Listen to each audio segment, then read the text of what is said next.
खेल है।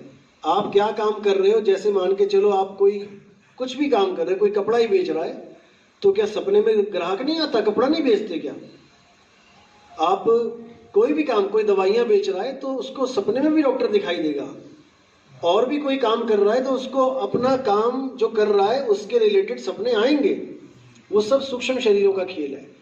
तो यही सूक्ष्म शरीर जो सपने में आ रहे हैं, यही तब असलियत बन जाता है जब आपके पास स्थूल शरीर नहीं रहता है। अभी आप इसको सपना सपना इसलिए कह रहे हो क्योंकि उसको छोड़ के, सूक्ष्म शरीर को छोड़ के स्थूल में आ जाते हो, इसलिए तुम कहते हो वो तो सपना है, असलियत नहीं है। लेकिन जब तुम्हारे पास स्थूल ही नहीं बचेगा आने के लिए, तब कहां जाओगे? तब वहीं रहना पड़ेगा। और क्या सपनों में क्या मार नहीं पड़ती? सपनों में क्या भूत प्रेत नहीं दिखाई देते? सपनों में क्या नदी नाले नहीं दिखाई देते? सपनों में क्या शेर चीते नहीं दिखाई देते? सब कुछ दिखाई देता है। डरते नहीं हो क्या?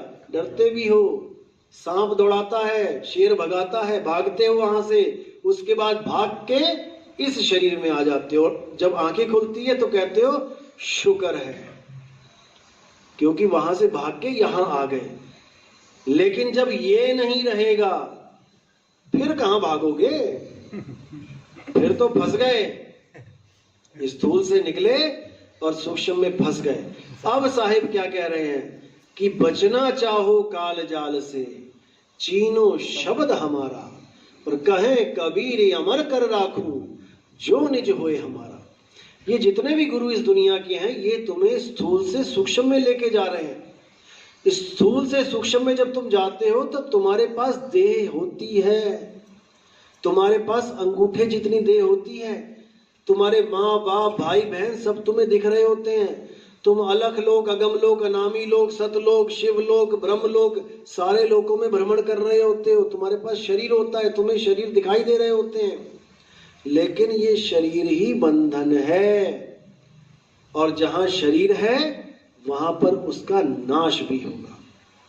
इसीलिए साहिब ने बोला कि अगर शरीरों से बचना चाहते हो, अगर देही से बचना चाहते हो, केवल इस स्थूल देही से नहीं, स्थूल सूक्ष्म कारण महाकारण केवल हंस छठों प्रकार की देहों से बचना चाहते हो, तो मेरे शब्द को चीन लो। जो मेरा शब्द है उसको जान लो कि वो क्या है। और मेरा शब्द ये नहीं है कि किसी गुरु ने मंत्र दे दिया, किसी गुरु ने सोहंग का जपा जाप दे दिया, किसी गुरु ने कान बंद करके उंगलियां अनहद धुन से जुड़वा दिया। ये मेरे शब्द नहीं है। इसको तो साहिब ने साफ मना किया, जाप मरे अजपा मरे, अनहद भी मर जाए, और सुरत समाये शब्द में वाको काल न खाए। अगर बचना चाहते हो तो मेरे शब्द को अच्छी तरह समझ लो। मेरा शब्द विदेह है, देही शब्द नहीं है। शब्द शब्द सब कोई कहे, वह तो शब्द विदेह, और जीवा पे आवे नहीं, निरख परख कर